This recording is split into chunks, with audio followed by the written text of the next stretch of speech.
Hi, my name is Lorraine Hurst. I'm from the Cooking Good Project and I'm here today with Tessa Matthews. Tessa, would you like to introduce yourself? I'm Tessa Matthews and I'm the social prescribing link worker for Brackley and Toaster Primary Care Network. Brilliant, brilliant. Now, Tessa and I have been talking about what some of the challenges are for people at the moment, and one of them is around we're all drinking perhaps alcohol, and we're drinking at home more than we have been, and just what it is in terms of what is a safe limit, and if we're wanting to cut back, how do we do that, that kind of thing. So we decided we'd do a little video for you about that. Just to start us off, Tessa, what in your mind, if you were talking to your clients, would you talk about in terms of safe limits? In terms of safe limits, well, the government now says there is no such thing as a safe limit. They now go for a lower risk limit, and the lower risk is no more than 14 units of alcohol in a week, and that doesn't matter if you're a man or a woman, it's exactly the same. And a unit of alcohol depends on what you're drinking. So with spirits, it's 25 ml of the spirit. With wine, it's roughly a small glass of wine, which is 125 ml, or half a pint of beer. Right, great. So that's fantastic. So I've got some props here, and you're going to tell me, we're going to work out what 25... To start with, can you measure out 25 ml so we can see what that looks like? And this is literally just the alcohol. I know we've got coloured liquid today because it makes it easier to see.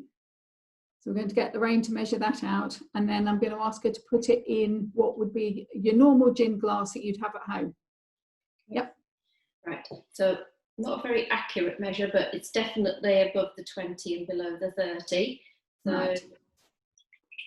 And that actually doesn't look like an awful lot, does it? No. And that's the problem, is that when we're at home, that's why in the old days the pubs used to serve your gin and tonic or whatever in a long tall glass, because it made it look like you were getting more gin. And so when you're at home with the small flat bottom glasses, most of us would pour in at least a double, if not more than that. And therein lies your problem. Yes. Because you think you've only had one glass and you don't realise actually how much more alcohol you're having when you're at home than you would do in a pub. Definitely wouldn't be unusual for me at home to put that much into this. And that would therefore be a double, so then there are fewer of those that you can drink. Yeah. And also it's looking at the driving aspects of things, because people tend to think that if I've had a drink in the evening, I've gone to bed, I wake up, my body's processed everything, all is right with my world. Unfortunately, it actually takes the body about an hour per unit of alcohol to process it, which means that if you've managed to drink a bottle of wine in a night, then that will actually take 9 hours for your body to process all the alcohol out, which it would be fine if you were driving the following morning, because most of us kind of don't stop drinking at midnight and then and then kind of jump in the car. But it is something to think about. And obviously if you've had 2 bottles of wine, that's 18 units, and so that's 18 hours before all the alcohol is out of your system. Which is something to think about, if you are drinking and then going out for whatever the following morning. Absolutely. So that's great. That's a gin. Is that double vodka you've got there, Lorraine? Double vodka, that is. Yeah, double gin or double vodka.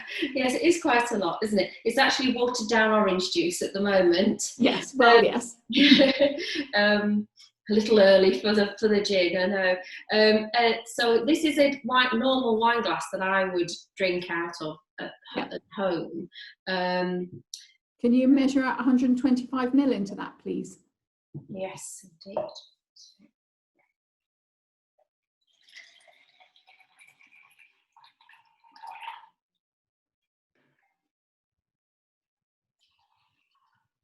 Wow.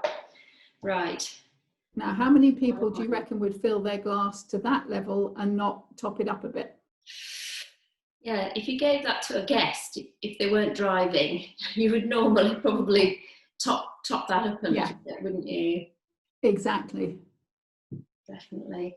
So that would that be a small glass in it? Yes, that's a small glass. Great.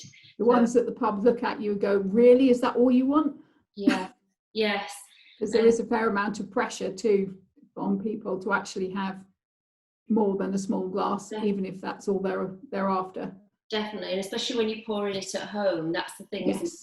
And sorry, remind me, how many units of alcohol in that? That's just over a unit. That's just over a unit, okay. Yeah. It's not too bad in terms of units, is it? But no, it's not. But it's probably greater in calories, isn't it? Yes, it is, well. Yeah, because the calorific value of your gin and your slimline tonic, or your vodka and your slimline tonic, is only 60 calories and 1 unit of alcohol if the pub's pouring, not you. And if you have it's actually a medium glass of wine, so that's 2 units of alcohol and 133 calories. I'm just wondering how much volume is 2 units of wine? That's 175. Testing your knowledge. Right, so I'm just going to try a medium glass there. So this would be about 2 units of alcohol. That's 2 units of alcohol, and it's 133 calories. So actually, for the same calorific and slightly less calories but the same amount of alcohol, you can have 2 pub measures of gin and tonic to 1 medium glass of wine. Yeah, so that's about the limit. And if the limit is, or the safe, or the lower risk levels of drinking. Yep. The lower risk is 14 units, then yes, it's one of those a night, isn't it? Yeah, maximum, simply because the government also suggests that you do actually have a couple of days off because the liver does need some time to recover. Absolutely. That's really interesting. It's a good reminder, especially at the moment when we might be drinking at home more often, and might one day think that's not enough. I mean, to top it up obviously with your tonic or your mixer, and then that, if it's slimline, that won't add calories, will it? But if it's not, it will add some calories. Yes. And something I've noted is that even the slimline mixers, although they don't add calories, they can still spike people's blood sugar levels, because the body can't differentiate between a real sugar and a very synthetic sugar.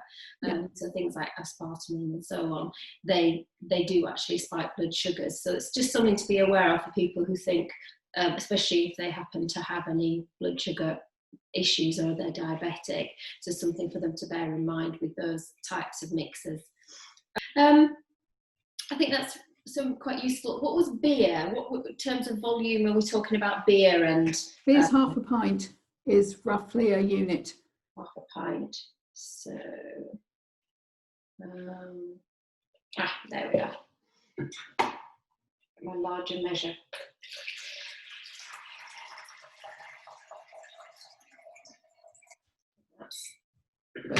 The calorific value of beer does really depend on exactly what you're drinking. Yes. So whose beer you've got. That they vary quite a lot. Yes, it does vary quite a lot. That's quite a bit of volume there. This is a cider glass. Yeah, and the other thing to think about too is the mental health effects of alcohol, because alcohol is naturally a depressant. And so to start with, it will depress all the sad bits of whatever's going on in your head. But eventually, if you drink enough, depending on what enough is for you, because that will vary person to person, it then depresses the happy bits too. So you end up actually more depressed than you were before you started drinking, which is, another thing to think about. It's so important, isn't it? Especially when we're thinking about our mental health at the moment, if we are suffering with any any mood swings or on so on. And just to add to that as well, I know from the nutrition side of things that it's also, alcohol is a hormone disruptor, so Right. it can really send your hormones on a roller coaster. Yeah. So there again, that can affect mood. So it probably goes together with what you're describing. So I think that's really useful actually to and this is an orange juice I can drink later, not necessarily alcohol.